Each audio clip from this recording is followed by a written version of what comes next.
Saya Joni Bakar, pemohon 2. Terima kasih Yang Mulia. Oleh pihak KAI sudah pernah dicoba penyelesaian melalui peradilan umum? Yang Mulia, sampai hari ini itu belum pernah dilaksanakan. Dan bahkan kami pernah mengundang secara patut kepada pihak-pihak terkait, terutama KAI dan Peradi, tetapi sampai hari ini belum ada respon. Gitu. Mungkin kalau untuk berbicara tataran konteks hukum, di sini mungkin kami sudah terlalu lelah untuk berbicara, terutama terhadap implementasi profesi kami di lapangan gitulah. Kami sebenarnya lebih sepakat kalau bicara istilah sekarang itu curhat Yang Mulia. Apa sih sebenarnya salah dan dosa kami ini sehingga hakim-hakim di peradilan umum, pengadilan agama mendiskriminasi kami sedemikian rupa gitulah, dengan satu argumentasi yang memang kami ini sebagai orang hukum juga nggak mengerti. Sebagai pemohon di 2 di permohonan ini, kami pribadi saya pernah juga dipersoalkan. Dari seluruh persoalan demi persoalan yang ada itu, tidak ada satupun yang kita berbicara tentang ketentuan hukum. Sehingga yang ada hanya arogansi bahwasanya kami tidak boleh beracara. Bahwa 089 menyatakan, 052 terakhir menyatakan kalian harus ada bas. Terus kami jawab, bahwa kami, apakah itu kan sudah tertuang di dalam putusan 101 Yang Mulia.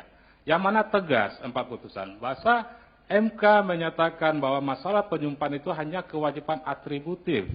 Gitu. Saya bilang, keputusan MK itu juga erga omnes. Saya bilang. Artinya, lepas dari bagaimanapun tafsiran semua pihak pemilihannya, dia wajib ditaati dan dipatuhi. Saya bilang. Tetapi tetap, artinya argumentasi-argumentasi yang jelas tidak masuk akal, terutama juga terhadap kawan-kawan di seluruh Indonesia, yang pada akhirnya, karena memang tidak ada lagi hal yang bisa saya sampaikan di situ, saya sampaikan, kalau gitu keluarkan penetapan untuk kami. Itu pun tidak diberikan. Jadi kita ini nggak ngerti, ini maunya hakim-hakim ini apa gitu loh di peradilan ini. Nggak paham kita. Kalau persoalan masalah sumpah, kami sampaikan dengan bahasa awamnya kami udah mohonkan, organisasi ini udah mohonkan sumpah. Tapi kan pengadilan tinggi yang tidak mau. Terus di mana salahnya kami? Organisasi kami sudah mohonkan secara patut, sudah ini. Tapi tetap nggak dikasih. Ujung-ujungnya ini lagi dijadikan senjata untuk menjegal kami beracara. Di mana keadilan?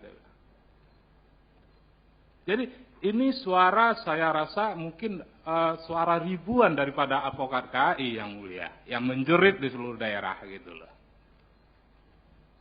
Mereka terancam dalam menafkahi anak istri mereka. Yang sampai hari ini akhirnya mungkin beralih profesi. Kehidupan mereka menjadi nggak jelas. Gitu. Sementara ini negara yang mengatakan demokrasi. Bahwa kemerdekaan berpendapat, kemerdekaan dari mencari nafkah. Dilindungi oleh konstitusi. Terus Komnas HAM sudah memberikan satu rekomendasi. Yang menyatakan kalau ini dilanjutkan akan berindikasi untuk pelanggaran HAM. Itu pun tidak diindahkan. Terus KY juga sudah memberikan rekomendasi bahwa ini adalah konflik advokat. Itu pun enggak. Jadi gimana gitu loh.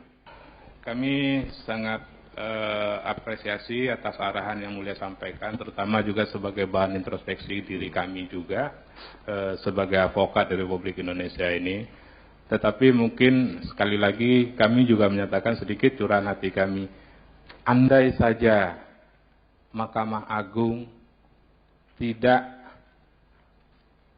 merangkul dan menginjak daripada salah satu organisasi ini, kami juga berkeyakinan kami juga bisa secara mandiri menyelesaikan persoalan kami. Tapi yang menjadi problem, yang satunya dipeluk, yang satunya dibuang.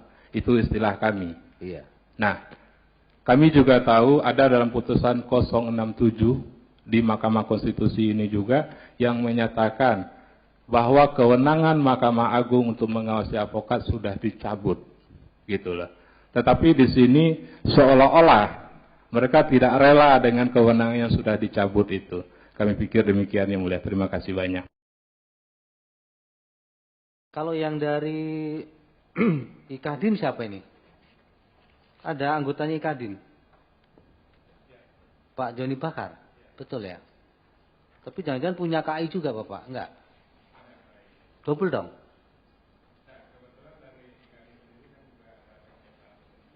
Apa? Coba pakai mic. Kebetulan dari Kadin sendiri ada keanggotaan tersendiri Yang Mulia. Dan sampai hari ini Kadin masih ada. Oh gitu. Kami lebih melanjuti kepada apa yang disampaikan oleh Yang Mulia Ketua yang menyatakan persoalan complicated daripada advokat ini. Ya, sebenarnya kalau kita melihat dan coba menyederhanakan persoalan ini sebenarnya terletak kepada dibatasinya hak beracara kami. Jadi kami melihat dan kawan-kawan di seluruh Indonesia itu hanya melihat persoalan itu. Tentang bagaimana isi daripada undang-undang itu sendiri, mungkin bagi kami tidak ada problem gitu loh. Tentang ketentuan wadah tunggal, yang mana yang kami pahami dalam putusan 101 itu memang dinyatakan peradi dan KA itu de facto.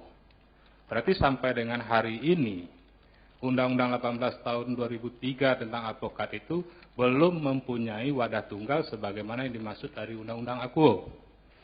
Nah, kenapa ini menjadi kenapa ini menjadi rumit dan sangat dilematis? Persoalan ini setelah lahirnya SKMA 089 dan 052 terakhir. Kami lebih menitik beratkan kepada 052 terakhir. Yang mana di situ ada perintah kepada setiap hakim mempertanyakan berita acara sumpah. Gitulah. Ini yang menjadi satu dilematis bagi kami. Sementara di satu sisi kami mengajukan permohonan, organisasi kami mengajukan permohonan tidak pernah diindahkan. Walaupun sudah ada putusan 101 yang tegas, sudah menyelesaikan daripada persoalan yang ada tentang advokat. Cuman selama ini tidak pernah diindahkan kalau dari kami yang memohon. Dan di sisi lain lagi, setelah kami laksanakan sumpah sesuai dengan keyakinan kami, gitu loh. Nah, sumpah kami itu tidak pernah dianggap ada. Jadi setiap kali kami hadapkan di saat peradilan bertanya tentang BAS, kami tunjukinlah BAS yang ada itu. Mereka nyatakan ini bukan dari PT. Terus pertanyaan siapa yang salah? Ketua saya bilang, kami sudah memohonkan secara patut, organisasi kami sudah memohonkan secara patut. Tapi tidak pernah diindahkan. Nah, ini dijadikan lagi alat untuk mempersulit kami dalam menjalankan profesi. Iya. Jadi intinya demikian Ya. Yang Mulia. Terima kasih. Sekarang Prof. Takdir, saya persilahkan. Terima kasih Yang Mulia Ketua Mahkamah Konstitusi, Pak Wakil, para anggota Mahkamah Konstitusi. Yang pertama saya respon adalah pertanyaan dari Yang Mulia Idewa Gede Palaguna, bahwa sebenarnya tidak menarik, tetapi konteksnya pada waktu Yang Mulia Ketua Mahkamah Agung Bapak Haripin A. Tumpa mengeluarkan surat 052 KMA dan 5/2009 kepada para ketua pengadilan tinggi, pada saat itu normanya seperti itu dan belum ada pengujian kan begitu. Belum ada pengujian, belum ada persoalan. Jadi melihat bahwa intinya hanya ada satu organisasi, kemudian untuk menjadi profesi advokat harus dilantik di hadapan sidang terbuka pengadilan tinggi, maka sikap seperti itu. Nah, sekarang ada pengujian. Nah, membahas situasi ini, maka kita menyerahkan soal isu konstitusionalitas atau tidaknya kepada Mahkamah Konstitusi, tapi melihat pada persoalan-persoalan masa lalu, maka kita tidak ada kepentingan untuk mempertahankan pasal 4 itu. Bahkan terhadap pasal mengenai satu-satunya organisasi itu pun kita tidak berkepentingan untuk menyatakan harus satu atau multibar ataupun hanya satu-satunya begitu. Jadi kita menyerahkan persoalan itu kepada pemerintah begitu. Dan Mahkamah Konstitusi ketika hal ini diuji. Kita tidak ada interest, tidak ada kepentingan untuk mempertahankan harus monobar atau single bar atau multibar, dan kaitan juga dengan penyumpahan harus di hadapan sidang terbuka pengadilan tinggi. Tidak ada kepentingan untuk mempertahankan itu. Diserahkan sepenuhnya kepada Yang Mulia Mahkamah Konstitusi ke depan. Demikian. Baik. Yang Mulia. Terima kasih, Bro. Izin Yang Mulia. Ya. Saya Joni Bakar, mungkin ada ingin mempertegas saja kebetulan dari Mahkamah Agung. Artinya dari hal yang disampaikan oleh Mahkamah Agung tadi, mungkin di sini ada satu bentuk sedikit trauma dari kami gitu ya, dalam pasca putusan 101 yang memang selama ini jelas tidak diindahkan. Makanya dari jawaban Mahkamah Agung tadi pada Yang Mulia itu kami juga ingin bertanya, bentuk wujud apa daripada Itu jaminan? nanti tidak perlu dianukan sekarang. Ya. Nanti kita yang anukan. Dalam putusan kita nanti bagaimana? Oke. Tidak perlu dianu langsung ya. Oke, siap. Makasih Yang Mulia. Ya.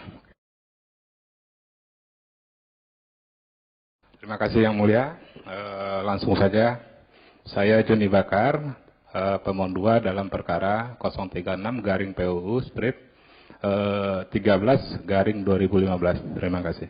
Kami di sini sedikit ingin mempertanya, tanpa mengurangi kepada pihak terkait. Oh iya betul. Yang kami dengar di luar sana itu dari pihak Peradi ini sudah pecah jadi 3. Jadi kami juga mohon dipertegas, ini pihak terkait dari Peradi yang mana. Terima kasih Yang Mulia.